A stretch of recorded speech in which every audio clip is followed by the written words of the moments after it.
Students, in previous part we read that Bholi is a very simple and low-witted girl with pockmarks on her face. उसके चेहरे पे pockmarks है और कम बुद्धि वाली लड़की है, होशियार नहीं है अपनी उम्र के बाकी बच्चों की तरह. No one cared for her and children mimicked her. बच्चे उसको मिमिक्री करते थे क्योंकि वो स्टैमर करती थी, हकलाती थी. But when she started going to school, she found her teacher very encouraging and it raised a new hope in her life. Now in this part we'll read what happened after some years. Thus the year passed. The village became a small town. समय के साथ वो जो छोटा सा गांव होता है एक छोटा सा शहर में तब्दील हो जाता है.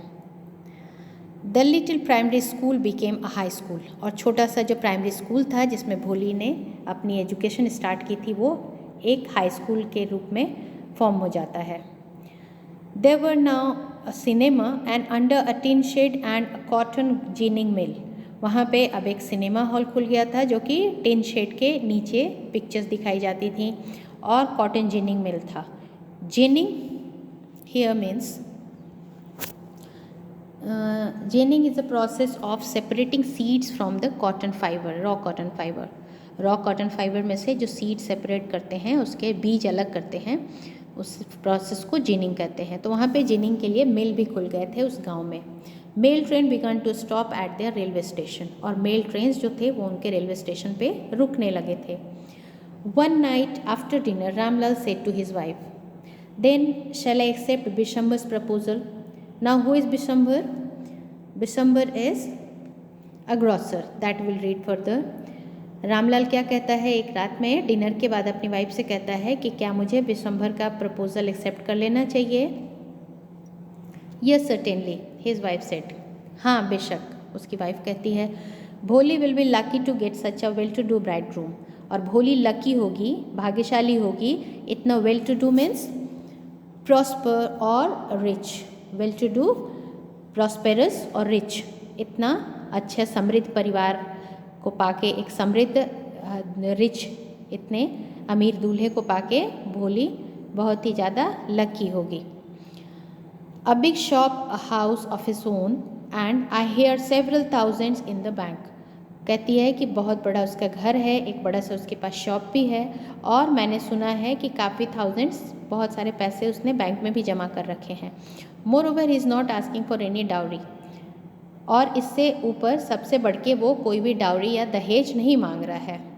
That's right, but he is not so young you know. ये तो उसकी वाइफ कहती है कि वो कोई भी डाउरी नहीं मांग रहा है. बट अब रामलाल कहते हैं कि ये सब तो ठीक है लेकिन वो, उसकी उम्र कुछ ज़्यादा है. He is not so young, मतलब उसकी उम्र इतनी कम नहीं है. You know, almost the same age as I am. करीब करीब मेरी ही उम्र का है. And he also limps. Limps means walks in uneven moments, मतलब लंगड़ा के चलता है. Moreover the children from his first wife are quite grown up. और पहली वाइफ से जो उसके बच्चे हैं वो भी काफ़ी बड़े हैं. तो ये जो बिशंबर है वो एक शॉपकीपर है जो कि काफ़ी रिच है लेकिन बड़ी उम्र वाला है और उसके पहले शादी हो चुकी है और उसकी शादी के जो बच्चे हैं वो काफ़ी बड़े हो चुके हैं. तो मतलब ये उसकी दूसरी शादी हो रही है भोली के साथ, जो उसका प्रपोज़ल आया है मैरिज के लिए और उसी के बारे में भोली के मदर फादर डिस्कस कर रहे हैं. So what does it matter, ये कहती है भोली की मदर. हिज वाइफ रिप्लाइड, 45 और 50, it is no great age for a man. ये कोई ज़्यादा उम्र नहीं है आदमी के लिए. We are lucky that he is from another village and does not know about her pockmarks and her lack of sense. तो कहती है कि कम से कम हम इतने तो लकी हैं कि वो दूसरे गांव से है और उसको पता नहीं है कि भोली के चेहरे पे इस तरह के चेचक के निशान हैं और साथ ही साथ उसकी बुद्धि भी कम है. If we don't accept this proposal, she may remain unmarried all her life. कहती है कि अगर हम ये मैरिज प्रपोजल एक्सेप्ट नहीं करते हैं तो वो सारी ज़िंदगी कुंवारी ही रह जाएगी. Yes but I wonder what भोली विल से. लेकिन उसका फादर कहता है कि मैं सोचता हूँ कि भोली क्या कहेगी इस बारे में. What will that witless one से. अब उसकी माँ कहती है कि वो बिना बुद्धि की लड़की क्या कहेगी. शी इज़ लाइक अ डम काउ, एक गूंगी गाय की तरह है। Maybe you are right muttered Ramlal. Ramlal low voice में, मटर्ड मतलब बड़बड़ाता है कि हो सकता है तुम सही कह रही हो। In the other corner of the courtyard Bholi lay awake on her cot listening to her parents whispered conversation. अब उसी कोर्टयार्ड के अहाते के दूसरे कोने में भोली एक खाट पे सो रही है और चुपचाप उनकी बातें सुन रही है जो वो लो वॉइस में टॉक कर रहे हैं, तो वो चुपचाप से सुनती है। Vishambarnath was a well to do grocer. अब विशंबरनाथ के बारे में लिखा हुआ है कि वो एक वेल टू डू मतलब प्रॉस्पेरस, समृद्ध या रिच ग्रॉसर था, दुकानदार था। He came with a big party of friends and relations with him for the wedding. अब वो बहुत ही बड़ी पार्टी के साथ आता है जो दोस्तों से भरी होती है और उसके रिलेशंस भी होते, रिलेटिव्स भी होते हैं। वो शादी के लिए लेके आता है बहुत ही बड़ी पार्टी, मतलब वो बहुत ही बड़ी गैदरिंग उसकी शादी में आती है उसके साथ बारात के फॉर्म में। A brass band playing a popular tune from an Indian film headed the procession. एक ब्रास बैंड जो होता है, ब्रास है आप जानते हो कि कॉस्टली मटेरियल है, तो वो बैंड जो है वो कॉस्टली है। एक कॉस्टली बैंड उसने अपने प्रोसेशन मीन्स बारात के आगे लगा रखा है। वो एक popular film, Indian film music बजा रही है। With the bride groom riding a decorated horse, और ब्राइड ग्रूम जो है, दूल्हा जो है वो एक डेकोरेटेड, एक सजे धजे घोड़े पे बैठा हुआ है। Ramlal was over joy to see such a pomp and splendour. Ramlal बहुत ही ज़्यादा खुश होता है जब वो देखता है इतनी पॉम्प, पॉम्प मीन्स शानो शौकत, और स्प्लेंडर, स्प्लेंडर मीन्स भव्यता। जब वो देखता है कि इतनी ज़्यादा धूमधाम और भव्यता से बारात आ रही है तो वो बहुत ही ज़्यादा खुश होता है। He had never dreamed that his fourth daughter would have such a grand wedding. उसने कभी सपने में भी नहीं सोचा था कि उसकी चौथी डॉटर जो है, फोर्थ डॉटर है भोली, उसकी कभी इतनी बड़ी शानदार शादी होगी। Bholi's Elder sisters who had come for the occasion were envious of her luck. अब भोली की बड़ी बहनें जो उस शादी के लिए आई थी, भोली की शादी के लिए आई थी उनके यहाँ, वो एनवियस हो जाती हैं, जेलस होती हैं उसके लक पे कि उसकी कितनी अच्छी बारात आ रही है। When the auspicious moment came, the priest said, "Bring the bride." जब वो शुभ घड़ी आती है तो प्रिस्ट मतलब पंडित जी कहते हैं कि दुल्हन को बुलाओ। भोली, clad in red silken bridal dress, was led to the bride's place near the sacred fire. अब भोली लदी फदी लाल सिल्कन कपड़ों में, लाल शादी के जोड़े में, ब्राइडल ड्रेस शादी के जोड़े में लदी हुई, और उसको लाया जाता है ब्राइड्स प्लेस, जहाँ पे दुल्हन के बैठने की जगह होती है, वो हवन कुंड के बगल में। Sacred fire, sacred fire is हवन।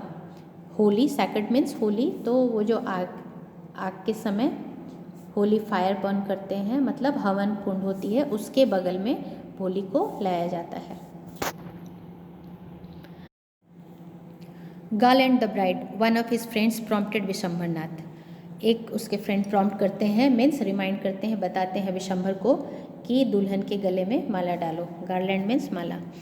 The bride groom lifted the garland of yellow marigold, और वो जो माला होता है वो मैरीगोल्ड का होता है, मतलब गेंदे के फूल के, पीले गेंदे के फूल की माला होती है, वो उठाता है दुल्हन के गले में डालने के लिए।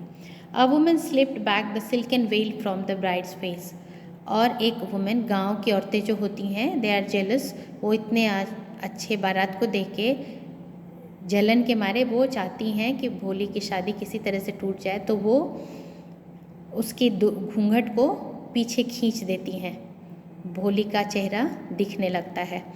विशंभर टुक अ क्विक ग्लांस, विशंभर एक ग्लांस में झलक, उसके चेहरे की एक जल्दी से झलक देख लेता है। The garland remained poised in his hands, अब गार्लैंड जो होता है वो कंपोज्ड मीन्स ठहर जाता है उसके हाथ में, वो जा रहा था भोली के गले में डालने के लिए, रुक जाता है Vishambhar. The bride slowly pull down her veil over her face, अब ब्राइड जो होती है वो शर्म के मारे अपनी घूंघट जो होती है वो अपने चेहरे पे वापस खींच लेती है। Have you seen her, said Vishambhar to the friend next to him, Vishambhar अपने बगल में खड़े हुए दोस्त से कहता है, तुमने देखा उसे? She has pock marks on her face, उसके चेहरे पे चेचक के निशान हैं। So what, you are not so young either, तुम भी तो इतने जवान नहीं हो, मतलब तुम भी तो बूढ़े हो। उसका दोस्त कहता है कि उसके चेहरे पे पॉक मार्क्स है तो क्या हुआ। Maybe but if I am to marry her father must give me 5000 rupees. कहता है कि हो सकता है, लेकिन अगर मुझे भोली से शादी करनी है, मुझे इस लड़की से शादी करनी है, तो उसके फादर को 5000 रुपीज़ देना होगा। Ramlal went and placed his turban his honour at Bishambhar's feet.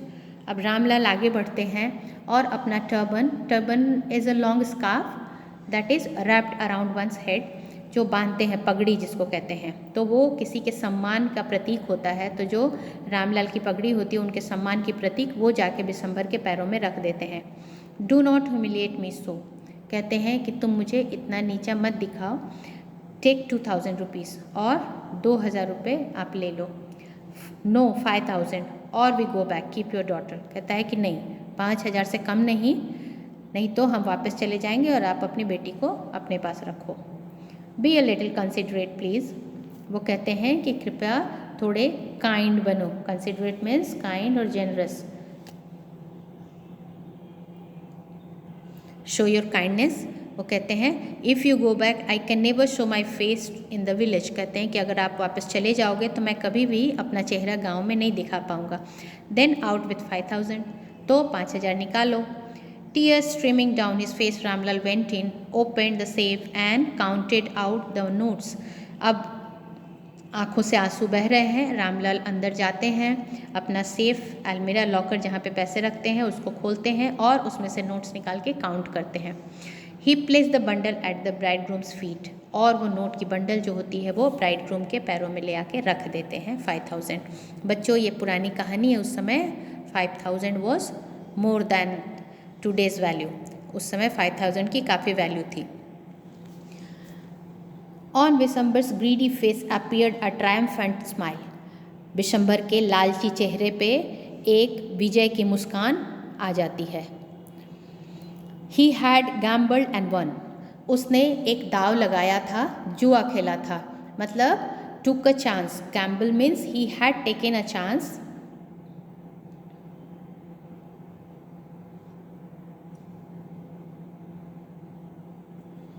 He had taken a chance and won, जीत गया था, मतलब उसने ऐसे ही एक चाल चली थी और वो उसमें सक्सेसफुल हो गया। Give me the garland, he announced. अब वो लाउड साउंड में सबको सुनाते हुए कहता है कि माला दो। Once again the veil was slipped back from the bride's face, एक बार फिर से ब्राइड के फेस से उसका घूंघट स्लिप हो जाता है, मतलब हट जाता है। वेल मीन्स घूंघट, hiding. But this time her eyes were not downcast, लेकिन इस बार उसकी आंखें नीची नहीं थी। डाउनकास्ट मीन्स लुकिंग डाउन, वो नीचे नहीं देख रही थी। She was looking up, looking straight at her prospective husband. अब वो देख रही थी सामने, सीधा ऊपर की तरफ देख रही थी और स्ट्रेट वो आंखों में देख रही थी किसके, प्रोस्पेक्टिव मीन्स वुड बी, उसके होने वाले हस्बैंड की आंखों में वो सीधी देख रही थी। And in her eyes there was neither anger nor hate, only cold contempt. उसकी आंखों में जो था, जो भाव थे, वो न ही गुस्से के भाव थे और न ही नफरत के भाव थे, वो बस कंटेम्प्ट मीन्स तिरस्कार के भाव थे, डिस्पाइट के भाव थे। They were the expression of despite, तिरस्कार के भाव थे भोली की आंखों में। Bishambar raise the garland to place it round the bride's neck, Bishambar garland उठाता है क्योंकि भोली का चेहरा उसको सामने दिख रहा था, तो अब उसको पैसे मिल चुके थे तो वो रेडी था उसको माला पहनाने के लिए, और अपना हाथ उठाता है ताकि वो भोली के गले में वो माला डाल सके। But before he could do so, Bholi's hand struck out like a streak of lightning and the garland was flung into the fire. इसके पहले कि वो भोली को माला पहना पाता, भोली का हाथ हवा में बहुत तेज़ी से जाता है और एक रेखा की तरह, जो बिजली की रेखा होती है उसकी तरह उसके हाथ पे लगता है और उसके हाथ से माला छूट के फ्लंग मीन्स जंप करती है सीधा फायर में, उड़ के गिर जाती है आग में।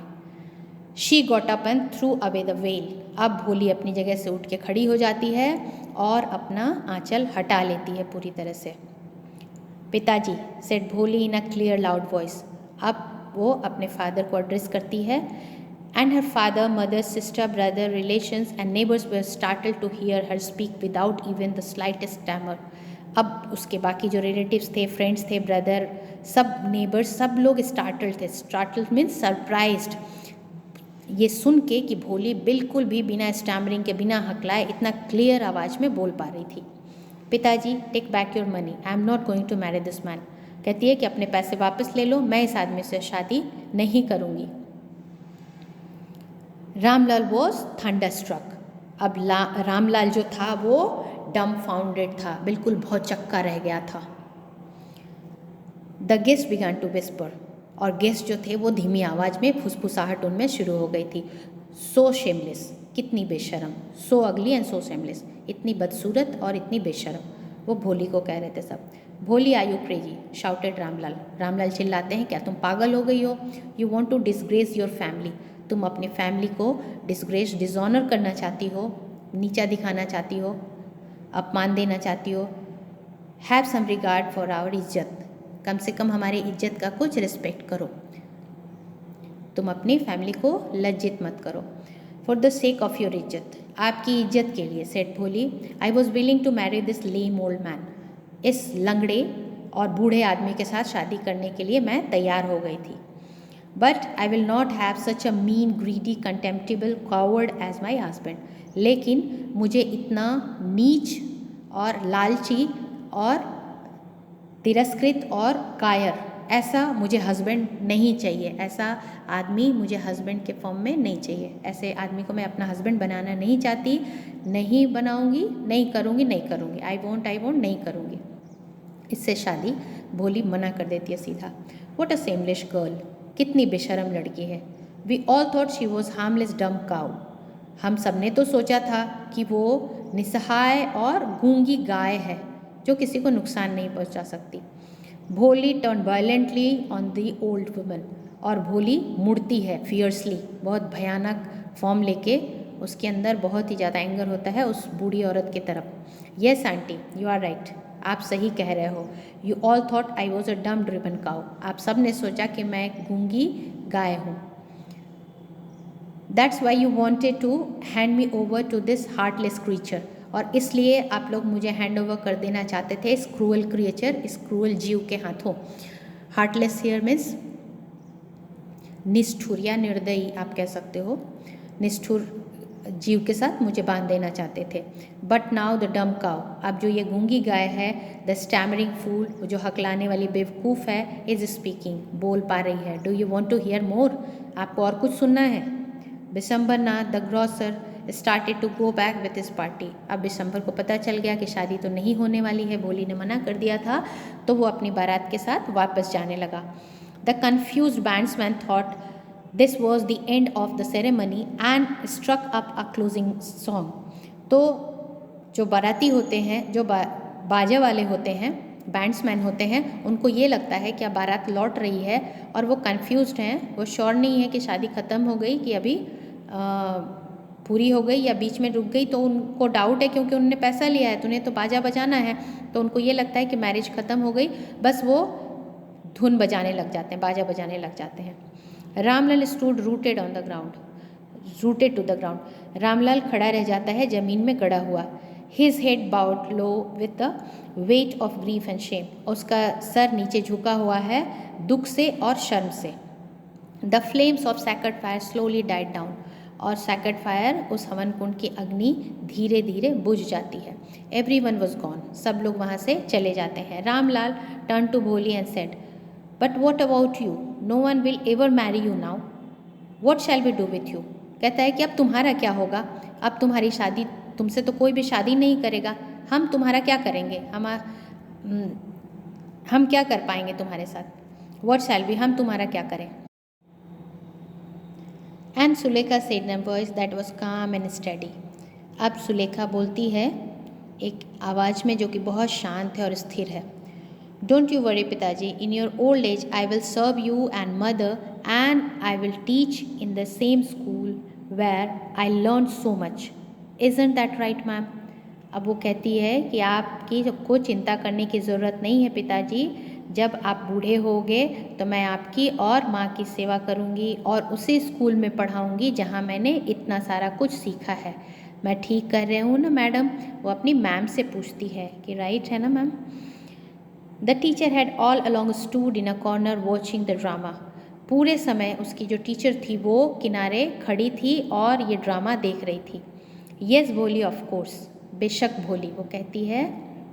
She replied, and in her smiling eyes was the light of deep satisfaction that an artist feels when contemplating the completion of her masterpiece।